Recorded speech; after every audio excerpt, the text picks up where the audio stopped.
Hello there, and welcome back to the booth here in Seattle, Washington for the Magic World Championship. Marshall Sutcliffe with Big Z Zatelkai. Thank you. And we're getting right down the stretch here. Only 2 more rounds to go of Modern before we cut to our top 4. These matches have massive implications for who's going to get in, have a shot to be world champion, and who isn't. We've got Oliver 2 and Seth Manfield looking to answer one of those questions in the feature match area right now.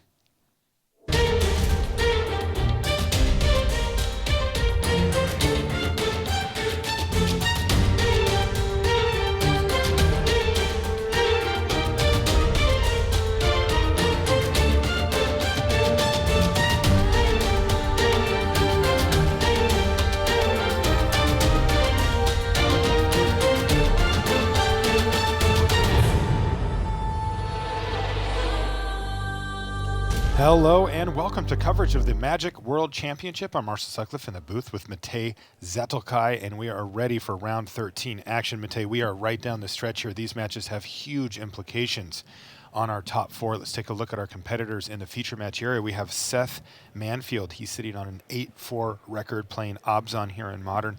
His opponent on the other side of the table, Oliver 2, who's playing Titan Shift. Now his record is not 8-4. He's 7-4-1 after having picked up an unintentional draw earlier in the tournament. And this draw is actually what is making it quite problematic for us to figure out who can actually get into the top 4, because that draw really messes with things. But look at that. Turn 1 Inquisition from Seth, and Oliver, after mulligan to 6, is on Colony Heart Expedition and just lands. Oh, no. Hey, actually, on one hand, this looks terrible, but on the other, we know that Seth's hand, that he actually doesn't have much going on there. He has a lot of discard spells, but now he knows there's nothing to discard, so Oliver might be able to play out all the cards that he actually draws. He finds a land off the top. It is a tap land in the form of Valakut the Molten Pinnacle. He's actually deciding if he just wants to play it and let Seth know exactly what he drew for the turn, and said he's going to play a Cinderglade and pass the turn back to Seth. Now, the one thing that Seth was missing from his opening hand, you see all this disruption and removal, was a threat. He's just going to spin the wheel here and see. He knows that it's not going to get any better from him, as Oliver's just going to be playing out whatever it is that he draws. The Inquisition of Kozilek could hit anyway. Yeah, and I like what Oliver did there. He did not play that Valakut, and Seth was kind of forced to pull the trigger there on the discard spell. One less for Oliver to worry about maybe in the following turns once he draws those Titans. Another Valakut off the top. Another Valakut. And interestingly, this is one of the few times this has come up in my coverage career. He actually drew a different version of Valakut and made sure to play the one that Seth knew about to conceal the information. You know, people talk about that using the same artwork on their basic lands and things like that for exactly this type of scenario. It finally came up. Yeah, Oliver played correctly. Yeah, having it when it pays to have 2 different card arts, right? Indeed. No, but I mean, it would be obviously better just to have one. It's you don't give away any information. You don't have to think about these things. But back to the game, I think Seth is in quite a precarious spot, because unless he draws a Tarmogoyf or some other creature to pressure Oliver's just getting enough time to set up his Valakuts. Tarmogoyf off the top. Yeah, I jinxed it. Yeah, you set that one up beautifully. And that is what this hand needed exactly, was a threat. He needed some way to get on the board, and Oliver, being a perceptive player, is going to realize too that Seth probably just drew that, as he would not have spent last turn on an Inquisition had he had a Tarmogoyf in his hand. Another land off the top for Oliver. Yeah, that's rough for Oliver too. He kept the 5 lands in Colony Heart Expedition and just drew 3 straight lands. I mean, he did blank at least an Inquisition there. And looking at Seth's hand, the Colony Heart Expedition wouldn't have done much anyway because of Abrupt Decay. But still, this is fairly unlucky from Oliver, who is not only facing down a Tarmogoyf, but there's also an enchantment already in the graveyard. Oh, one of the trickier card types to get in the yard. Yeah, a little harder. Yeah, so it's Tarmogoyf's at 3-4 right now, which is still fine, but I'm pretty sure Seth can pump it up a little more there with a couple of turns. But he has no targets for Path to Exile or Abrupt Decay, so actually Oliver's still in a relatively good shape. He just needs something to accelerate his mana. Even a Sakura Tri-Belder would be great.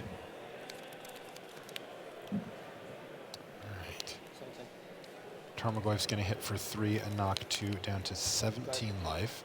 And no follow-up here for Manfield. We noticed that he had a threat light hand He did find that Tarmogoyf, but hasn't found a second threat yet.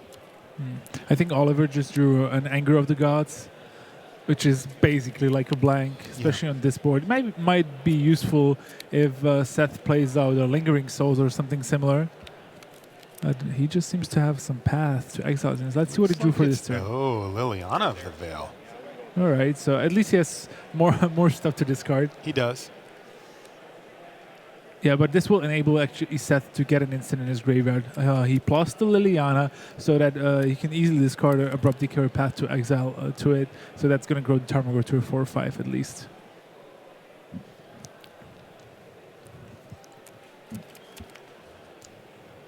Wow, I have a quick score update for you as well. Thiago Saporito's already beat Steve Rubin in game number 1. Both of those players on 7-5 and 6-5-1 respectively. Yeah, so we don't think Steve Rubin can make the top 4 here. While Again, maybe because of that draw. Thiago has an outside chance. Yes, exactly.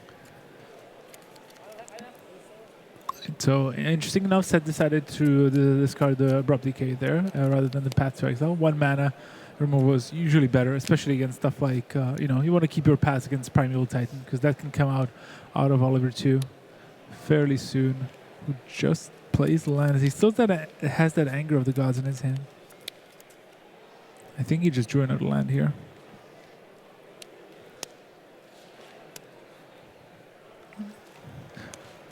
So Seth was patient with this Thoughtseize. He knew that he just wanted Oliver to grab some new cards. Now gets to discard the Anger of the Gods while taking 2 damage, well, losing 2 life off of that. And yeah, Oliver still only will take 4 from the Tarmogoyf here, I believe. What's your... Sorry, what? 9? Decent enough. Yeah, no, Oliver done now. But now the plussing of the Liliana is going to start being quite problematic if Oliver doesn't draw some good action because it's actually taking lands from his hand. Exactly. And he will want to play the spells that he draws. Yeah, he does tend to use up all... I mean, one of the huge points of his deck is just to get lands onto the battlefield, and now he's starting to discard them. And also, Liliana only 1 away from being at ultimate level here as well. It doesn't take that long if Oliver has 0 pressure whatsoever. If he just never casts a spell during the course of the game, which, by the way, he hasn't yet, then Liliana just gets to march right up to ultimate, take out likely half of Oliver's lands and really just shut the door on the game. Yeah, but if you imagine this game without that Tarmogoyf, like Oliver would be very happy, and against an almost empty board, just with the Liliana being able to play out his lands. But now there's a flashback from the Lingering Souls after it was discarded to the Liliana. Indeed. Oh, and looks like Oliver actually drew a Summoner's Pact, so that's the green 0 mana instant that can find him a creature. Yeah, what can he get? An Obstinate Baloth? No, a Primeval Titan? I don't think he has 6 mana yet, does he? Well, he can play the 6th land here. Oh, okay. So he was on 5 here. So he actually started to tap his mana ahead of time. Yeah, so... he got a little excited about hitting that Primeval Titan. Now, how much is this going to work towards getting him back in the game? It looks pretty insane from here. Yeah, I mean, he probably has to kill the Liliana. Looking at Seth's hand, by the way, he does have an answer or two for that Primeval Titan. All right, so look at that. Oliver is searching up a Valakut and a Stomping Ground, meaning that he has enough mountains that he's going to deal 3 damage twice. So he's probably expecting remove from Seth anyway. So, I mean, he could decide to go for the Liliana because it's at 5, so he can shoot it down. He could try to kill the Tarmogoyf as well, but that kind of exposes him to the Liliana minus ability, which is like a very easy way to get it off the board.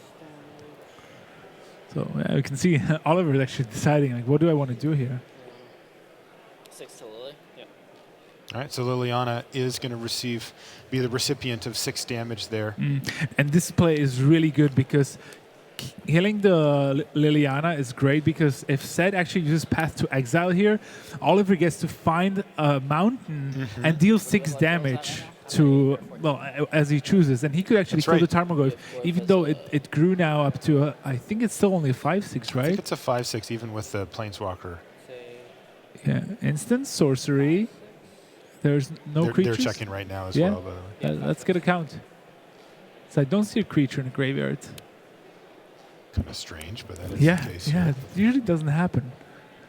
Yeah, 2 active Valak at the Molten Pinnacles means that every mountain that hits the battlefield on Oliver 2's side is going to have 2 different triggers, each doing 3 damage wherever he wants. Yeah. And Oliver still has basically a mountain in his hand in the shape of Windswept Heath. Can fetch up a mountain very easily here.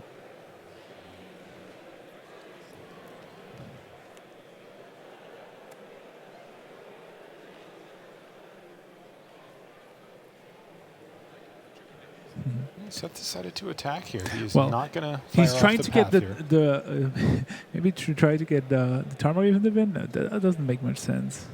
No, what is he up to here? Well, we'll see.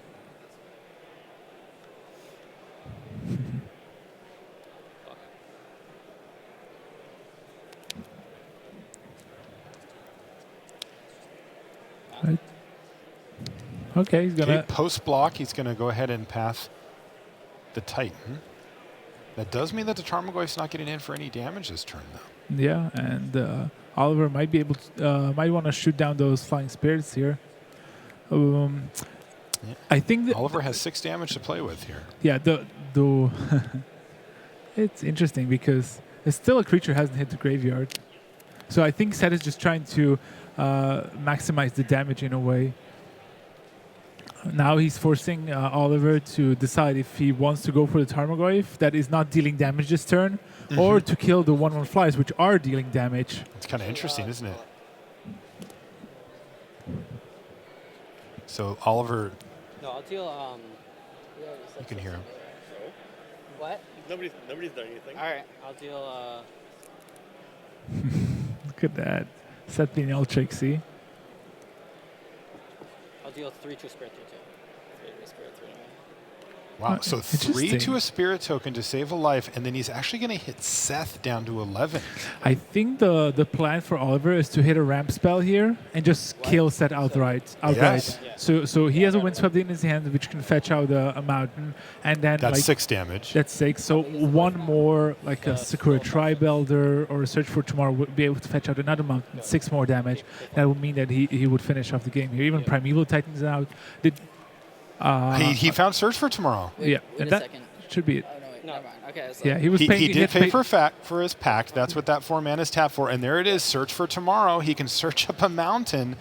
And look at this, Oliver 2. Last turn, bang, bang. All he needs to do is show him a mountain card here, and Seth's dead. And he has it. Oliver 2 takes game 1. Very smart with that 3 damage to the head to get him in range. And he found exactly what he needed off the top with Search for Tomorrow.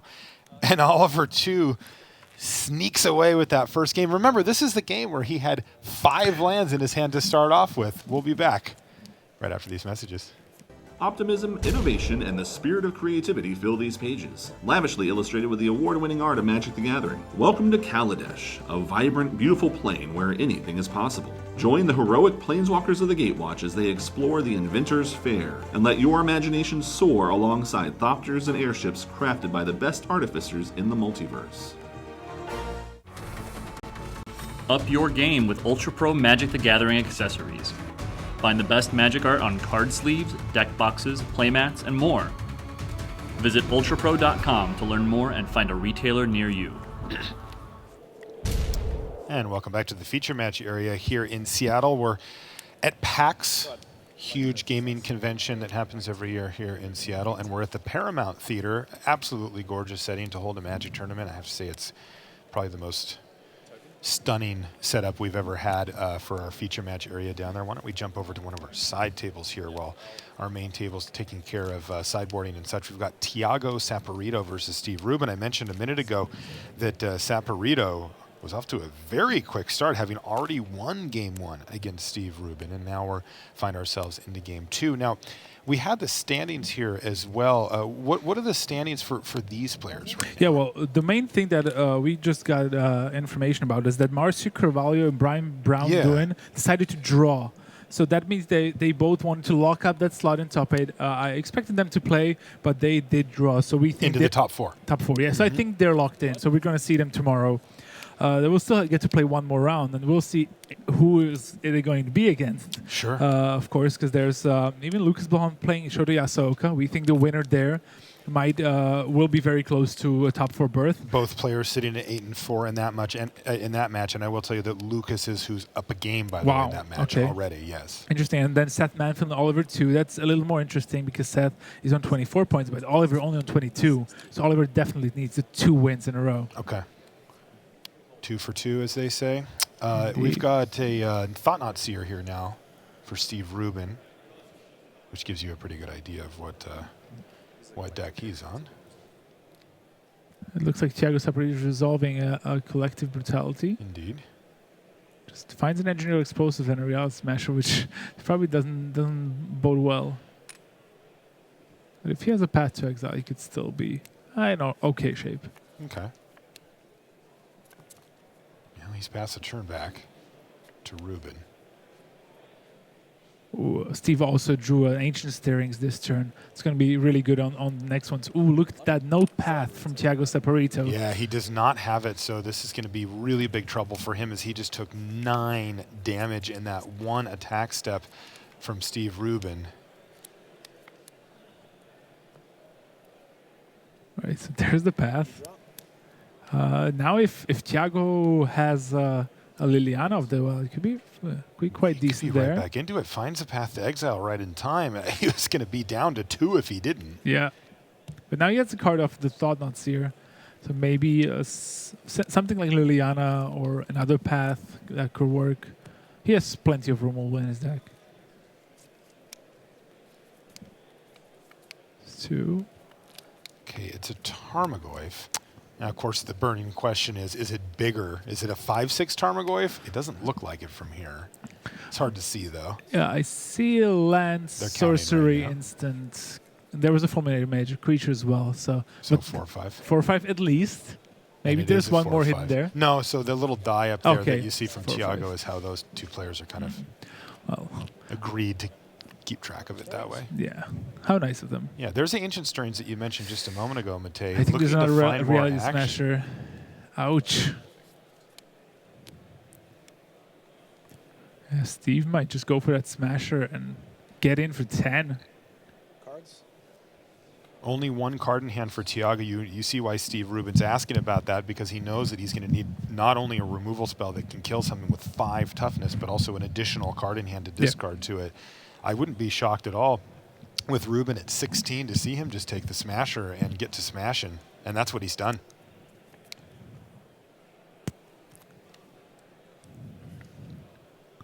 Yeah, he's got a Cavern of Souls in there as well, so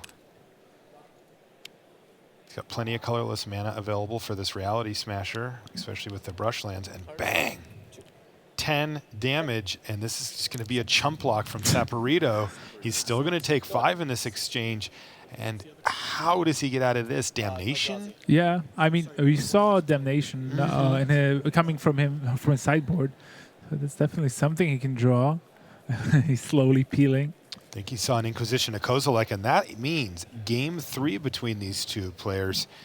A lot on the line for them potentially, right? They're still jockeying for position, but they're not super hopeful. They don't have any wiggle room at all, though, especially for Saporito, who's on 7 and 5. You know, from Steve Rubin's side, he's 6-5 and 1, and likely not going to be able to make it to the top 4 either way. Yeah, but he wants those pro points. Yes. Every win counts. Everyone's a pro point. Yeah, that is a huge deal. Okay, we've got another back table to get you updated on. Let's take a look at Shota Yasuoka versus Lucas Blahan. Last time that we checked, Lucas was up a game. He had resolved a scape shift, and as is often the case, Yeah, with his deck. that end of the game.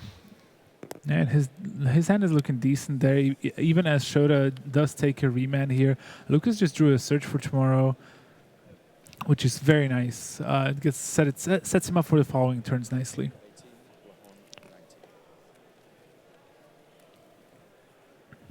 Lucas is going to crack a Misty Rainforest here. Yeah, if you've had enough of Abzan, Shota is actually playing a Collected Company. He has those 3 colors, but his deck is trying to do something completely different from the regular Abzan decks. That's right, yeah, he's got the whole Court of Calling searching up combos thing going on.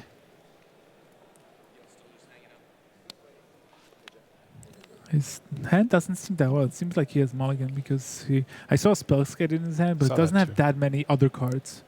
But I mean, he also played the turn one Thoughtseize and was on the play. So okay, Oh, he's got another Thoughtseize.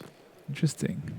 So he's going to see a Snapcaster Mage, Lightning Bolt. What is that bottom card? Bring to light. A Bring to Light there from That's Lucas Blahan. yeah. He plays only 3 Scape Shift, but 4 Bring to Light. So effectively 7 copies of Scape Shift. Because if you cast the Bring to Light with 4 different colors of mana, you get to find a Scape Shift in your deck and win the game.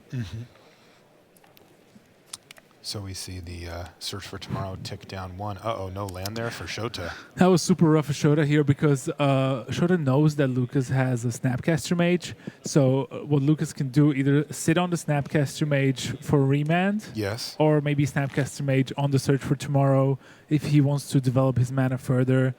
Both are not great for Shota here, especially as he didn't play a 4th land. Maybe he's sitting on something like a Collect Company, which is quite annoying. It's going to make things very difficult for Shota Yasuoka, Mm. our Hall of Famer here. He's at 8 and 4. So is Lucas Blahan. There's the land. Okay, he's found the 4th land, slams it into play. Okay. So few cards in Shota's hand. Oof. Okay, well, he's found a big threat here with Gideon, ally of Zendikar, and it's immediately going to get Cryptic commanded from Blahan. Ouch. That's even worse than Snapcaster Remand because Shota knows there's a Snapcaster Mage. Next turn can be Snapcaster Cryptic Command. Oh, goodness sakes. But Lucas is playing it slow here, developing his mana further. He still doesn't have the Scape Shift, but he'll soon be able to play Snapcaster Mage, flashback the Bring to Light. Oh, that's what he's going to go for? Yeah, because you see that he played the Stomping Ground tapped, which shut off the ability to flash back that remand with Snapcaster Mage here, but it looks like he's got bigger and better plans for that little wizard. Yeah, he still has to find a way to finagle himself through the Spellskite, but I think he's at the perfect life total for that because, you can use Spellskite to redirect the Valakut triggers, but you only have so much life to spend. That's and right. I think Lucas can go for the kill here and potentially lock up a slot in the top 4. Yeah, what it effectively does is reduce the damage from 3 to 2. to 2. Yeah, but it's still 6 times the damage, so it's 6 times 2 is 12. Which is enough in this scenario. Shota has fallen down to 11 life. He has an Unoffensive the Foremost here, which is just another potent threat, but it may be too late here as Lucas Blahan has been able to march his mana upwards, which is exactly what he's trying to do on a fundamental strategy. And look at him starting to lay these things out. You see that this one does play out significantly differently from the way that Oliver 2's Scape Shift / Primeval Titan deck plays out, but as you will see, the end result looks similar, and there it is, Scape Shift. Remember, he's also got a Lightning Bolt in the pocket here as well, just in case he needs to do a few extra damage. Yeah. So he's sacking all his lands, and he's going to fetch Valakut, maybe 2, and the appropriate mountains to go with it. Scape Shift, one of the kind of weirder cards, when you first read it, you're like, why would I want to do that? And then you see That's why. Valakut, and it all comes together. It is a tricky balance for Lucas Blahan. He does need the requisite number of mountains in the deck, and you can see he's playing cards like Swamp in there. But that does, in fact, do it. Lucas Blahan has just won this match. Now, how good is this for Lucas as far as top 4 consideration? He's now 9 and 4. I think he's 9 and 4, and since Marcio Carvalho and Brian Brown drew on table 1, Lucas is going to get paired with Brian because he already played Marcio, and I think they might draw again. They might play out, but he should be in really good shape. Wow, so Lucas Blahan could be in a position to have won the Pro Tour and then come back and win Worlds just a few short weeks later. Okay, let's go back to our main table here. This is Seth Manfield versus Oliver 2. We saw Oliver play a tight game where he had a very slow start but managed to find the win in the late stages of the game there against Seth Manfield, who had what looked like a really good opening hand until Oliver's presumably bad opening hand kind of crippled it. Yeah, and if you remember that game, Oliver actually won the game by only casting, he did cast 3 spells because he had to play the Summoner's Pact to find the Titan, but ultimately just 2 relevant spells. Yeah, crazy. Yeah. It's insane. But he basically took 3 cards out of Seth Manfield's hand, or at least 2 of them. He had 2 Inquisitions of Kozilek and a Thoughtseize, and only hit 1 spell with them. Yeah, one relevant spell. Now we see the other side of Seth Manfield's hand. I mean, in the previous game, he had all the discard and little pressure. Now he has all the pressure but no discard. Yeah, so we'll see if that's going to be more useful. That's really interesting. I mean, this is, of course, the hand that that Oliver didn't want him to have in the first game. And I'm curious to see if Oliver gets to just go off here, because now he's going to be unimpeded. If he has a lot more action in his hand, let's take a look at it right here. Oh, yeah. Oh, he's got a lot more action in this hand. Wow, look at that. So Colony Heart Expedition can be very useful if you're, getting extra lands into play, but it's also susceptible to the Abrupt Decay that we know that Seth has on the other side. So, and we also know if you look at Seth's hand here, he doesn't have third land, so he'll be only able to play either 1 threat or 1 answer per turn. It's quite problematic, as this Tarmogoyf is again just a little too small, just a 3/4 for now. Oliver had an Explorer lined up, but now he's reconsidering whether he wants to play Secure Tribe Elder, or didn't he have a Colony Heart Expedition in his hand as well? I think that's what he's debating, how he should sequence his plays here. It's actually, this is the hardest part of the deck. How do you play out your Ram spell, especially with Colony Heart Expedition, which is so great with fetch lands. It's so great with fetch lands, but it's so vulnerable, right? This is the one spell that can get Abrupt Decay that really derails Oliver 2's plan. But that's why Oliver might decide to just not play this turn and maybe hope to have a good turn 4 where he plays that, a land gets a counter, maybe fetch something else. That could also work. Yeah, and look at that. He's decided to hedge and kind of go right in the middle, playing a Secure Tribe Elder. Yeah, that's a good play too, because it's going to prevent the 3 damage from Tarmogoyf attack. Right. I like it. It doesn't expose it to the Abrupt Decay right away, and he sets kind of in a spot where he needs to put on pressure and not leave up mana. So maybe Oliver can find a way to pop that Colony Heart Expedition before Seth actually gets to play that Abrupt Decay. And good news for our defending world champion, Seth Manfield. He has found land number 3. There we go. Makes his hand a little better, but still, he can only play a Lingering Souls or a Scavenging Ooze here.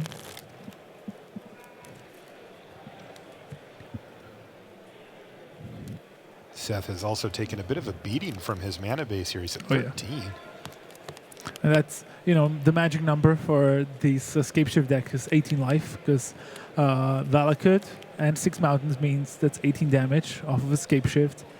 But for this particular version of Escape Shift deck with the Primeval Titans, the lower Seth goes, the faster Oliver will be able to kill just naturally with the Valakuts. It can be quite risky. Okay, Scavenging Ooze was the play from Seth Manfield. He passes the turn back to Oliver. Right, so Oliver is going to really explode this turn. He has Colony Heart Expedition and an Explorer. So what I think is going to happen is he's going to play a Colony Heart Expedition, play a fetch land. Play a Wooded Foothills to get a green mana source? Oh my goodness. And then play an Explorer.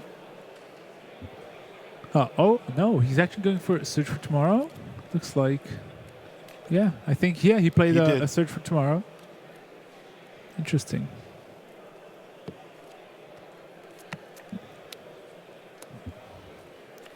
He does have Escape Shift lineup already. All right, so he played Search for Tomorrow, Explore, and then a Valakut.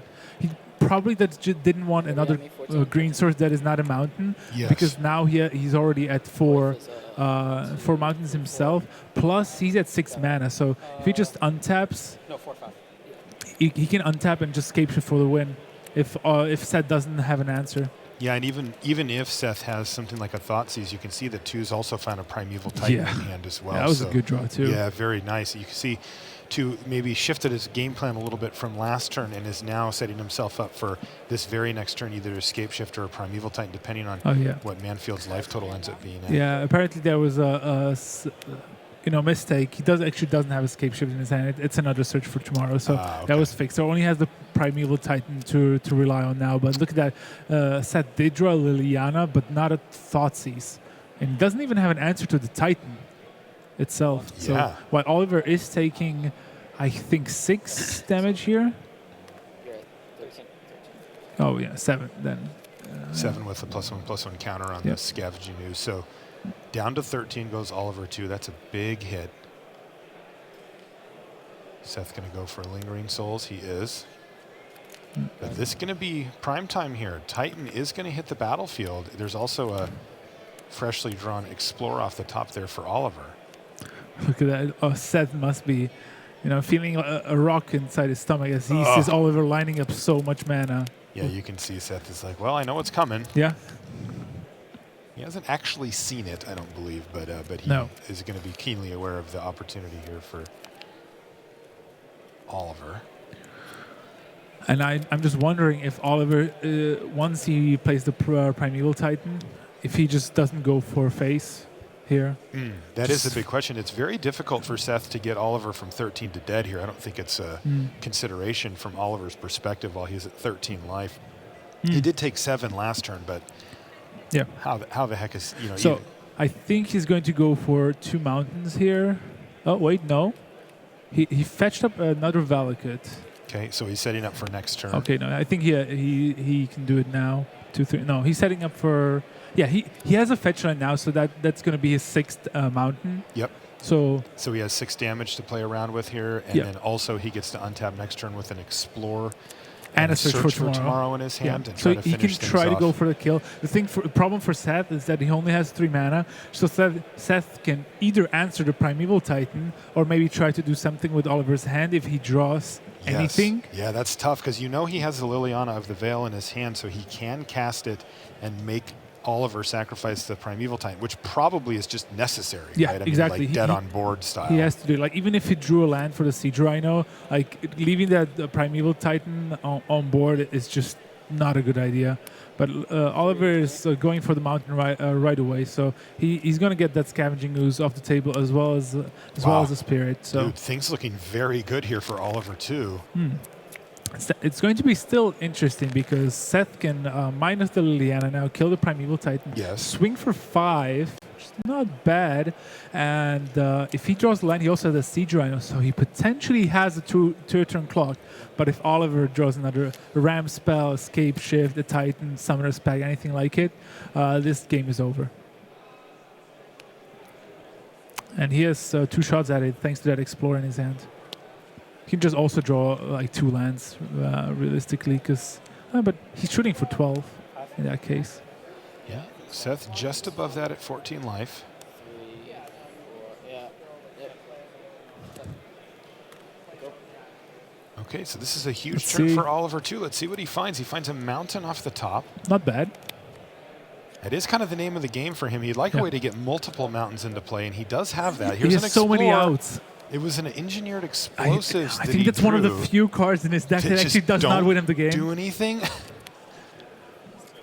Now it's still fine though, right? Yeah, he can take out the Tarmogoyf with it.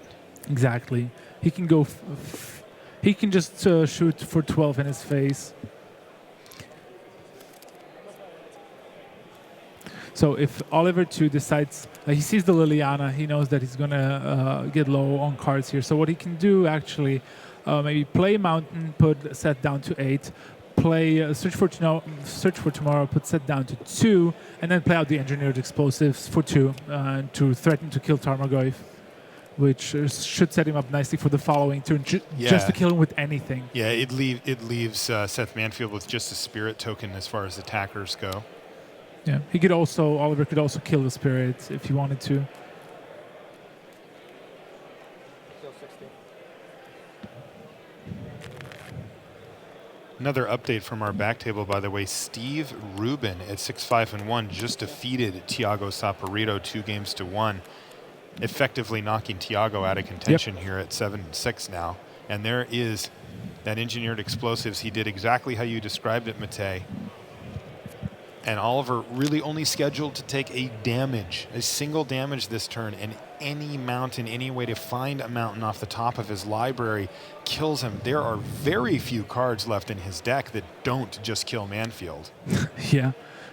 It's another Engineered Explosive, maybe another Valakut Basic Forest is also not a hit. Yes.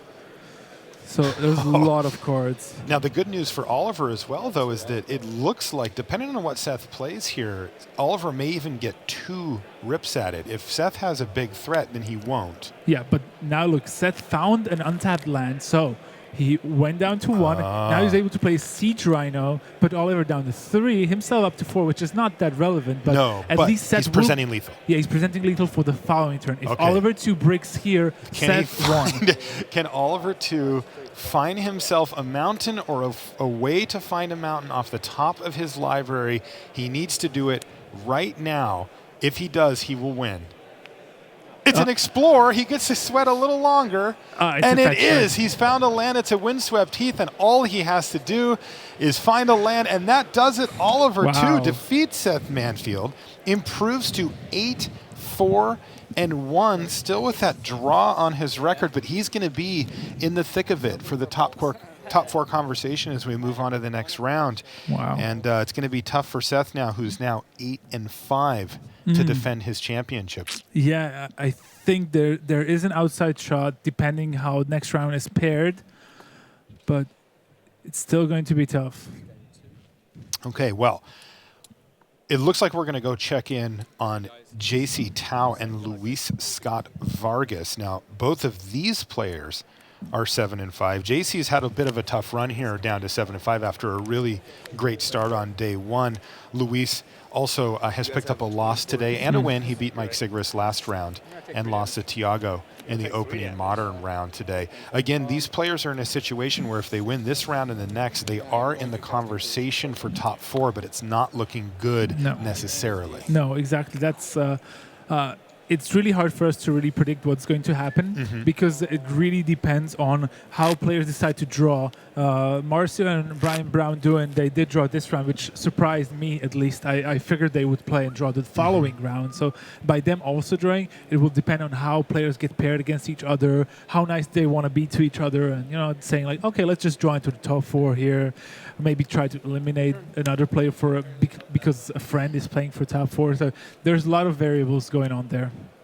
Okay, well, let's get underway here. In game number 2, Luis Scott Vargas defeated JC Tao pretty quickly in the first one. JC is on white-black tokens, a deck that has existed in Modern for quite a while now, has never really been one of the top decks, but always seems to be kind of around. Yeah, people like it because it apparently has a good matchup against the black-green base decks. Especially, it's a little better against Jund, I would say, potentially. Yeah. Looks like Luis may have something to say about that. Yeah, he's up a game, he just discarded 1 Bitter Blossom and Abruptly Decay another, which is quite a good card in this matchup. So, but JC does have a Lingering Souls, and I think he drew an Intangible Virtue this turn. Okay. Go ahead. Cards. That is a nice 2-card combo that gets a lot of work done for sure. He would have been happier if he had the 1 copy of Bitter Blossom, but like you said, both of them in the graveyard there. Yeah, just nothing from Luis there. Yeah, nothing going on from Luis, and here's Virtue. This could be a quick one if Luis doesn't have an answer for the Intangible Virtue or to another way to sweep the board or something. Okay, look at that. JC not even playing the Lingering Souls. Flashback Lingering Souls. Why? Wow. What is he holding up there? I think there's a Path to Exile in his hand, but I wonder if that's reason enough. Go. Interesting. For the 18. He's being a little conservative maybe with his mana, and also he might be scared of something like Maelstrom Pulse or Engineered Explosive. Okay. He already has enough power on the board with Luis, dealing so much damage to himself with that Thoughtseize and his fetch lands and dual lands. So yeah, but why win when you can win more? I wonder why. I know you know all about that, Marshall. So let's see what JC can muster up here. He also has Vault of the Archangel, which he can use for big swings. And he goes for it this turn, though. I guess he is now convinced that the way is clear as far as cards like you said, Maelstrom Pulse Maybe. and Engineered And he also Explosives go. actually gives him the kill for the following turn, so that's a little bit more reason. And if Luis does have those explosives of Maelstrom Pulse, he's not doing anything else for the turn, which JC's probably thinking, okay, that works for me too. And this way he also can leave up the Path to Exile to be able to kill that Shambling Vent, which is quite good with that Noble Hierarch. All right, and here's Damnation now from Luis Scott Vargas. So good. JC Tao is going to lose his whole entire board. Luis is going to lose his Noble Hierarch, but he's got one to replace it. But really the tough part for Luis is just he has not found a threat yet. Yeah, and JC drew another interesting card. Okay, rest in peace. Okay, so that's good against Tarmogoyf. It's good against opposing Lingering Souls. Yeah, but it's not a threat. It's not good with his own Lingering Souls. That is correct. Make a knight. Okay, Gideon. Ooh, I was just mentioning that Luis was a bit threat light, and boy, has he turned that around. Gideon plus Scavenging Ooze this turn gives him 9 power minimum. Yeah, I'm actually... if I was JC, I'd be a little sad about my sideboarding strategy right now because while the Rest in Peace, of course, can do a decent job against Tarmogoyf, it just seems a little too low impact against a deck that can do so many different things, like a Gideon. Yes. Go for the throat. He's got to go for the throat to take down the Ooze. And you can see that Luis has not activated his Gideon. He doesn't want to get Gideon Path to Exiled here. He hasn't presented too many threats for JC to path. And with 3 cards in hand, Luis is going to be suspicious that those may be cards exactly like Path to Exile. Yeah, exactly. And I think JC has another Rest in Peace in his hand. So basically a dead card. And look at that, Luis just swinging in with those Shambling Man's Knight tokens. Just patiently building out his board, not risking his Gideon. As JC, he just drew another Rest in Peace. Yeah, he drew his third one for the game. And that, that's why the card is not that great. I mean, it stopped the Scavenging Ooze from maybe eating some creatures, and okay, it's going to turn off Tarmogoyf, but... well, it's just salt in the wound when you draw your second and third copy. That's true. But, you know, there is an argument to be said about, you know, because redundant copies of that card generally aren't great. And that does it. Luis Scott Vargas improves to 8 and 5. And he is going to be playing in that last round and maybe taking a look at the tiebreakers as we go into the last one. We'll be bringing you updates on that as we get them. Like you said, the intentional draws plus the unintentional draw earlier in the tournament kind of throw a little bit of a monkey wrench into things here. So we will see. Yeah, it's definitely interesting, but we know that Marcio Carvalho and Brian Brown-Duin are locked for the top 4, no matter what happens. If they play next round and lose, they're still in, so they're no matter what happens. So they're going to be in the player lounge, which is where the players get to go in between rounds, smiling and joking and telling stories about their last match while the other 22 players are either nervous or probably pretty relaxed too because, you know, they don't have as much pressure on them at this point in the tournament. By the way, speaking of this point in the tournament, we are down the stretch here. We've got one more round of Modern to bring you before we head on to our top 4 announcement and set the stage for what is going to be an exciting day tomorrow. We're going to be playing Standard to decide who wins this tournament. And things are shaping up. By the end of next round, we will know who our top 4 is. Now, you mentioned our 2 competitors that we feel are pretty locked in, Brian Brown-Duin as well as Marcio Carvalho. But we do have 2 slots to give away here to see who's going to be the world champion. We'll see. I mean, it's definitely going to be an interesting top 4 because remember, Brian Brown-Duin and Marcio were the only players coming to the tournament who were not Platinum Pros. They were the 2 gold pros in the field. And they're just both locked in already with 2 rounds to go. It's incredible. Great. Yeah. All right, great stuff. One more round of Modern to go. But first, we've got Rich Hagen on the top deck. Thanks to the Double M's, Marshall and Matei there in Modern with 1 round of Modern to go. Now, by our reckoning, Oliver 2's win is not good news for Lucas Blahan. Lucas Blahan got to 9 and 4 in that round with his win over Shota Yasuoka. We already know that Marcio Carvalho and BBD, as the guys were just saying, they are locked in. That's 2 slots for sure, 2 still waiting to happen. So Blahan would have loved to see Oliver 2 lose, at which point Blahan could have ID'd in the last round, probably against Brian Braun-Duin. That's what looks like it will be in that matchup. And potentially an ID there. Looks like Blahan may now have to play. We'll see how the pairings line up. But there's still matches going on down on the floor. And there is Jack Lipke, our cameraman, and with him commentating, Brian David Marshall. Thanks, Rich. I'm standing over the match between Mike Sigris, the former Player of the Year, and Niels Norlander, your Magic Online champion. The matchup here is Obzon versus Affinity. You see a Springleaf Drum, 4 lands in play for Niels Norlander. And a Grim Flare and 5 lands in play for Mike Sigrist. So it's been a pretty topsy-turvy weekend for Niels Norlander, BDM. Niels opened up with a very tough day one, went 1-6, came back in draft yesterday, went 3-0, that got him up to 4-6, and here he is now with 5 wins on the docket after 2 rounds of Modern, 1-1 today. So he's acquitted himself very well from that 1-6 start. Topsy-turvy again, though, on the other side for Mike Sigrist. He was our leader at one point at 5-0, slipped to 5-5. Right now, he is at 6-6.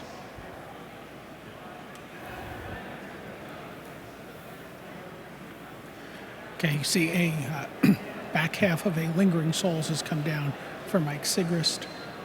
The score is 15 for Mike Sigrist to 18 for Niels Norlander.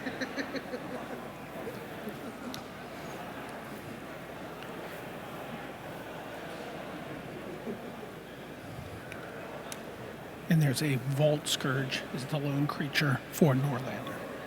Anafenza the Foremost just came down for Mike Sigrist, and he rumbles in with a big Grim Flare. Looks at the top 3 cards of his library. Immediately puts a land in the bin there, but still looking at 2 more cards.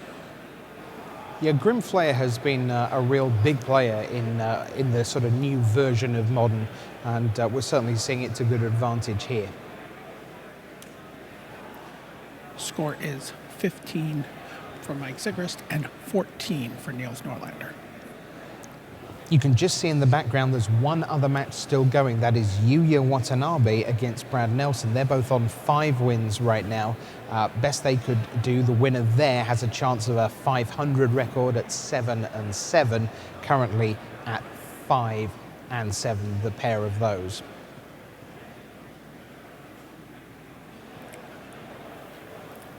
Etched Champion has joined the battlefield for Niels Norlander. But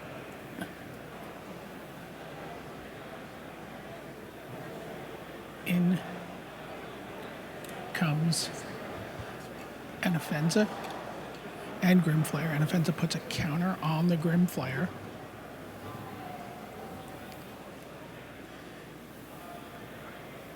And Etched Champion just plays,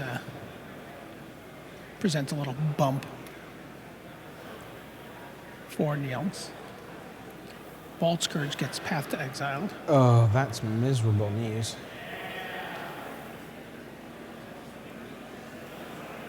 Niels taps to add mana to his pool with Springleaf Drum and goes to search for a land. The thing is, BDM, when someone is attacking, that doesn't necessarily indicate that they're ahead in the game, but when the player who's attacking isn't the affinity player, that is a very strong sign that they're ahead in the game. And so then Niels uses that 1 mana to animate one of his ink moths there, or blink moths. I can't see from this vantage. And that keeps his... Yeah, needed to keep the Creatures Etched go. Champion alive with Metalcraft. Yes. Sorry, watching the Grim Flare resolve here. Mm-hmm.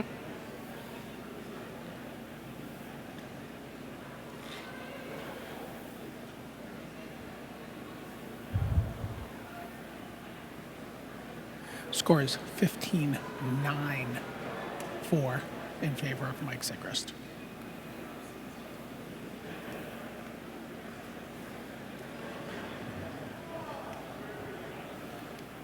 Lingering Souls has been a terrific card already in Modern, as we're only at the back end of our 3rd round here, BDM, but we've seen Lingering Souls being terrific. I'm sure Tom Martell's very pleased with the Lingering Souls showing this weekend. Yeah, and showing up not just in the Obzon deck, obviously we just saw it in JC Tao's Black-White Tokens deck as well. Mm-hmm.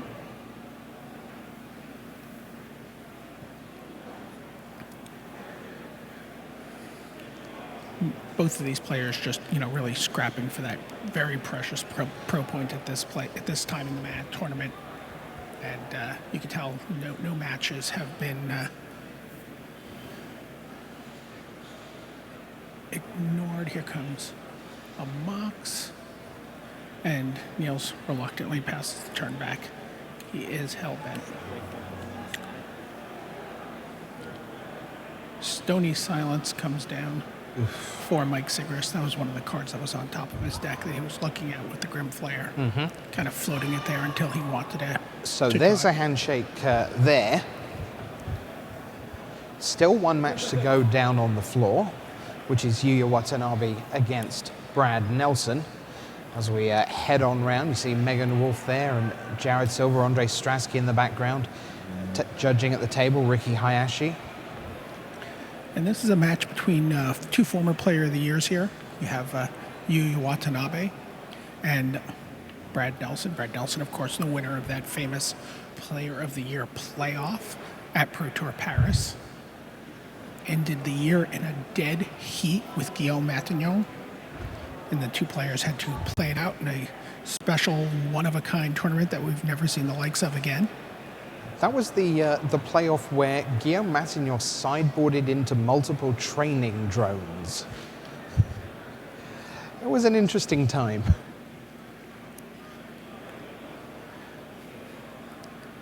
Meanwhile, Brad Nelson is playing a Jun deck. His opponent, Yuya Watanabe, is playing Goryo's Vengeance. So you're not going to really see like some big board advancement out of Yuya. He's kind of just going to do nothing and lose, or do nothing until the turn he does everything and wins. He's being pressured by a Raging Ravine at the moment from Brad Nelson. And the life totals are 17 to Brad and 13 for Yuya.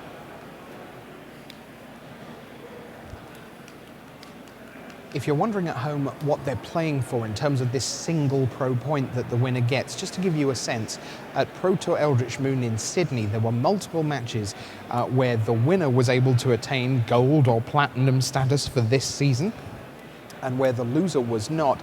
And basically, the single pro point often equates to a single match win in the final event of the season, because rather than needing, let's say, 12 and 4, it turns out that 11 and 5 is enough to get you to the next level of the pro club. So an individual pro point sounds like a pretty small thing, especially this early in the season, but you could easily see Norlander or Sigrist or Watanabe or Nelson coming into our final pro tour best part of 10, 11 months from now, and this match could be critical to their continued status as a Platinum Pro. Rich, you just think back to actually Reed Duke's performance at the first Players' Championship, where he, finished dead last, but, managed to win one of those last rounds to get a precious point, which then got him back to the World Championship the next year. Yep, it's a game of very small margins at the highest level.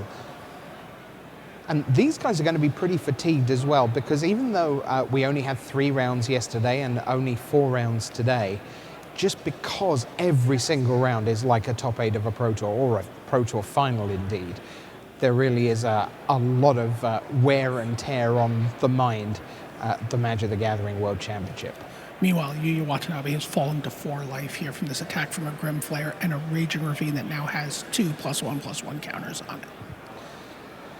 Don't think round 13 is long for this world, BDM.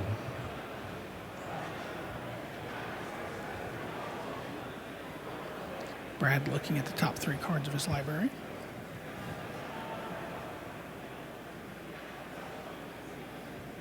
See him working through his turn sequence.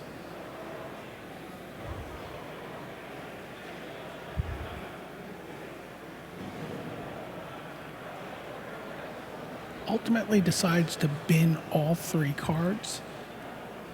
Plays a land. You can see those cards where Terminate, another Grim Flare, and a Raging Ravine. Watanabe looks. Have we entered the handshake phase? Brad has looked up and just We looked right in the have. eyes of you, yeah. And there's the handshake. Brad Nelson gets the better of this Player of the Year showdown here in round 13 at the Magic the Gathering World Championship. Sending it back up to you at the top deck, Rich. Thanks very much, BDM. Brad Nelson there, defeating Yuya Watanabe to round out round 13. So, 2 players are in. Brian Brown-Dewin, one of the gold pros, Marcio Carvalho, the other gold pro. They're both in. If either of them win tomorrow, the World Championship, that guarantees them platinum. They can turn gold into platinum. That would be pretty neat alchemy there. So those 2 are in, but who joins them? Lucas Blahon is at 9-4. We believe he will have to play Brian Brown-Dewin next round. Will that be an ID? Not sure. Then the 8 wins, Shota Yasuoka, who Blahon beat this round. So Yasuoka is 8-5. Seth Manfield is 8-5. Luis Scott Vargas is 8-5. But then just in between those tiers, Blahon at 9-4, those other 3 at 8-5, you've got Oliver 2 still going, the 18-year-old. This is an amazing performance from him, the young man who is the constructed master, remember. That's how he got his seat at the World Championship. He's 8-4-1. None of those 8-5s can get ahead of 2 if 2 wins his last match. So 2 is in great shape potentially for a win and in. So Carvalho, BBD, maybe Blahon, maybe 2, but if either of those lose, then the door is well open for the likes of Yasuoka, Manfield, maybe Luis Scott Vargas. His tiebreaks are not great. So that's where we are with 1 round to go. We'll come back, we'll show you all the scores in just a little bit. But waiting for us patiently is one of the true greats of the modern era. He's been elected to the Magic the Gathering Hall of Fame this year. You know it can't be Yuya Watanabe because he's just down there. So it must be Owen Turtenwald.